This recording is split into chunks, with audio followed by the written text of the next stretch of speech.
हमारी टीमना police constable પ્રવીણસિંહને બાતમી મળેલ કે દાણી લીમડાની અંદર જે ત્યાં આગળ એક સલીમભાઈ દૂધવાળા જે છે એમનું એક બિલ્ડિંગ હતું. એ બિલ્ડિંગ જે કંઈક ગેરકાયદેસર હોય કે એવું કે એને એમસીએ તોડી નાખેલું હતું. એ બિલ્ડિંગ હાલ ખંડેર હાલતમાં છે અને ખંડેર હાલતમાં હોવાના કારણે ત્યાં આગળ લોકોની અવરજવર ઓછી થઈ ગઈ છે. એ વિસ્તારની અંદર એ ખંડેર હાલતવાળા બિલ્ડિંગની અંદર આ જે ઈસમો છે એ આવું એમડી ગાંજો વગેરે લાવી અને સાંજના સમયે બેસી અને વેચાણ કરતા હોય છે. અને નાના જે યંગ લોકો હોય એ લોકોને ખાવાની લાલચ આપી અને એમના દ્વારા આવું એમડીનું વેચાણ કરાવતા હોય એ હકીકત મળેલી.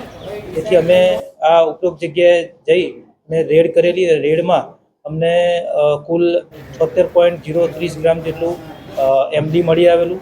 જે એમડીને કબજે કરી કાયદેસર કાર્યવાહી કરેલી અને એ કાયદેસર કાર્યવાહી દરમિયાન એ જે બે આરોપીઓ અમે પકડેલા એ આરોપી